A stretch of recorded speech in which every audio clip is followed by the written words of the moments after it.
6/4/1966. 6/4/1966. பிறந்த நேரம்? ஆமா, பிறந்த நேரம் காலையில 7:02. 7:02 AM. பிறந்த இடம்மா? பிறந்த இடம் தால்மியாபுரம். தானியாபுரம். திருச்சி தால்மியாபுரமாமா? ஆமாங்க, திருச்சியில தால்மியாபுரம். நல்லா இருப்பீங்கம்மா, நல்லா இருப்பீங்கம்மா. தீர்க்க சுமங்கலியா, தீர்க்க ஆயுளோட நல்ல ஆரோக்கியமா நல்லா இருப்பீங்கம்மா. கணவர் சித்திரை நட்சத்திரம், துலா ராசி, மேஷ லக்னமா? இல்லங்க, அவர் கன்னி ராசி, சித்திரை 2ஆம் பாதம்னு எழுதியிருக்காங்க ஜாதகத்துல. ஆமா ஆமா, வாக்கிய பஞ்சாங்கத்தில் எழுதியிருப்பாங்க. அதை நீங்க இது பண்ண வேண்டாம். வாக்கிய பஞ்சாங்கத்தை பத்தி நான் நிறைய விமர்சனம் பண்ணியிருக்கிறேன்.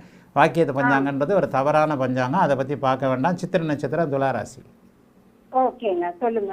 ஐயா, உங்கள்கிட்ட பேசணும்னா எவ்வளவு நாளா இது பண்ணிட்டு இருக்கோம், உங்களை ஃபாலோ பண்ணிட்டே இருக்கேன். இன்னைக்குதான் எனக்கு லைன் கிடைச்சிருக்கு, ரொம்ப நன்றிங்க. கணவருடைய ஜாதகமே யோக ஜாதகமா. குரு கிட்டத்தட்ட 4 கிரகங்களை தொடர்பு கொள்றாரு. 3ஆம் இடத்துல இருந்து தன்னுடைய பாக்கிய வட்டியை பார்க்குறாரு.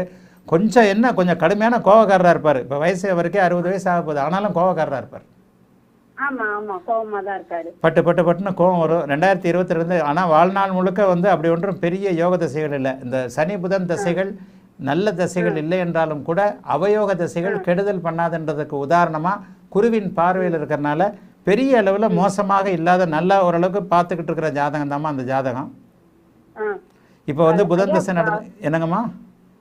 அவருக்கு 2 வருஷமா வேலை இல்லைங்கய்யா. ஏமா 2022 ஜூன் மாதத்துல இருந்து அல்லது ஏப்ரல் மே மாதம் ஒரு 2 மாதம் நான் சொல்றது. ஏன்னா அது 50 வயசுக்காரங்க பிறந்த நேரம் முன்ன பின்ன இருக்கும். 2022 ஜூன் மாசத்துக்கு பிறகு இவருக்கு எதுவுமே இல்லை. புதன் தசை, மேஷ லக்னத்துக்கு வரக்கூடாத புதன் தசை. ஆனாலும் குருவின் பார்வையில் இருக்கிறனால சுயபக்திக்கு பிறகு ஏதாவது ஒன்று கிடைக்கும். வேலை எப்போ போச்சு? 2022 தானே போச்சு.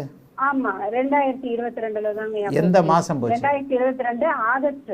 கரெக்ட் தான். அப்போ ஒரு 2 நிமிஷம் 7:02ன்றீங்க. கரெக்ட் தான், ஜாதகம் கரெக்ட் தான். 2022 ஜூன் மாசத்துக்கு பிறகு இவருக்கு வேலை இல்லாமல் இருக்கணும். ஏன்னா புதன் தசை நல்ல பலன்களை செய்யாது.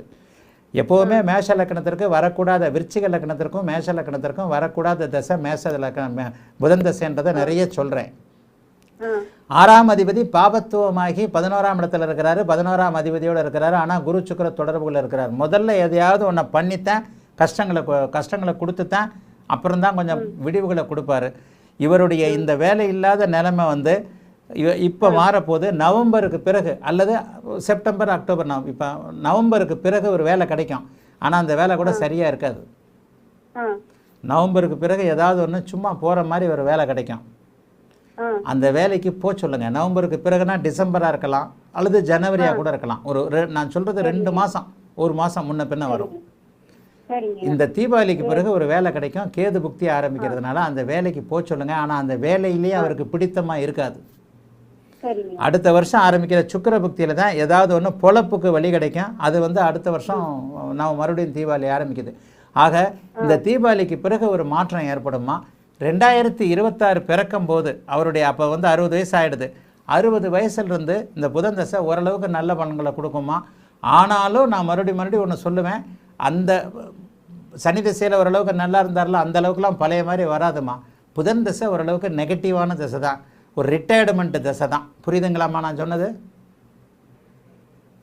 லைனில் இருக்கீங்களாம்மா? வாழ்த்துக்கள்மா, நல்லா இருப்பீங்கம்மா. அழைத்ததற்கு நன்றிம்மா. வணக்கம் குருஜி. நேரம் ஏன் டிஸ்கனெக்ட் ஆகுது?